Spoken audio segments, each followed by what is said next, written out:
Welcome, everyone, to this deep dive. Our mission today is really to unpack some truly profound insights from our source material. We're getting into some ancient theological concepts here, exploring the divine relationship, the actual purpose behind creation, and the deep meaning of sacrifice. Exactly. And this material, it offers a pretty unique perspective. You know, looking at the why behind existence, divine actions, it connects these huge ideas, love, justice, free will, in a really compelling way. Okay, so let's dive right in. The sources talk about the central devotion between the first God, the Father, and the second God, the Son. It's described as this incredibly complete love. The Father's love is so total that, like the text says, he's given all things into the Son's hand. Right. All things. And then conversely, the Son sees the Father as everything. That's there in Corinthians. But here's the part that really makes you think. The second God, he already had all things, right? Alongside the Father. Yes, inherently possessed them. Yet he chose humility, became a creature, the Son, specifically so. He could inherit everything from the Father. That seems like a paradox. It is, and it's absolutely fundamental. I mean, think about that choice, to have everything, but then choose to receive it through inheritance, through humility. It's not just giving up power. It reveals this incredibly deep, self-giving love. That's the foundation, really. It sets the pattern for everything else, this voluntary act. Okay, so this self-giving love, this chosen inheritance, it's the core of their relationship. How does that then sort of ripple outwards to creation itself? What's the point of it all? Well, that's where the scale just explodes, doesn't it? The sources are remarkably clear on this. Creation, everything, visible, invisible, heaven, earth, it wasn't just made through the Son. Right, like Colossians said. Exactly. But it was made for the Son, the entire universe, time, space itself, designed as the realm for him, like a stage, you could say, for the Son to eventually inherit, to demonstrate his love, his dominion.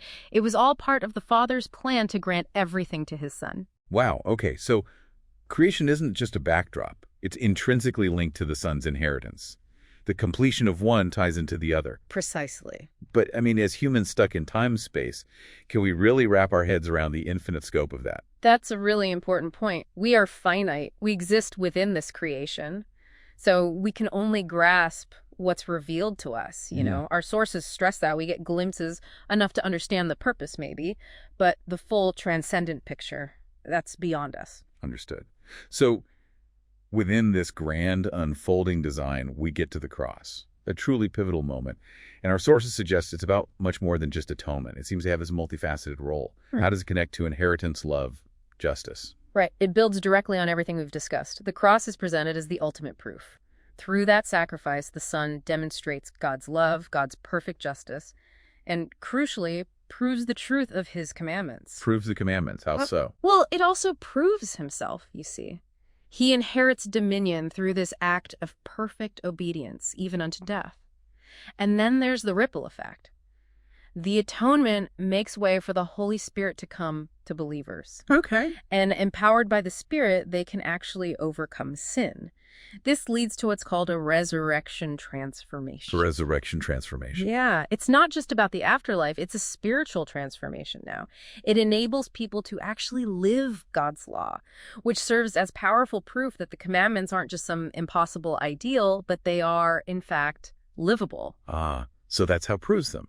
Through lived experience, empowered by the Spirit. Exactly. And this leads to the first fruits concept. Right, the individuals who embody keeping the commandments. Yes.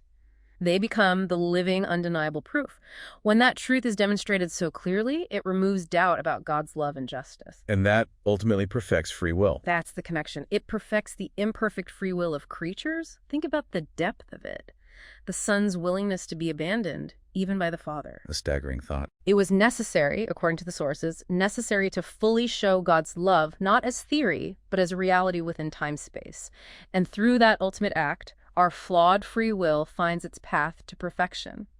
And incredibly, this whole plan, the second God becoming a creature, shedding blood to perfect free will, it predated creation. Wow. It was woven in from before the beginning. From eternity, yeah. What an incredible journey this deep dive has been. Seriously. Yeah. From divine love before time through why anything exists at all to perfecting free will via sacrifice. It's immense. It truly is. And exploring this material really shows how everything, even suffering, even sacrifice, it's all woven into this larger divine tapestry, a tapestry of love, justice, and the ultimate completion of all things. So maybe something for you to reflect on as we wrap up. Yeah. How might this intricate understanding of divine purpose, this cosmic plan, how might it reshape your own perspective on free will, on love, and maybe even on the grand design of the universe itself?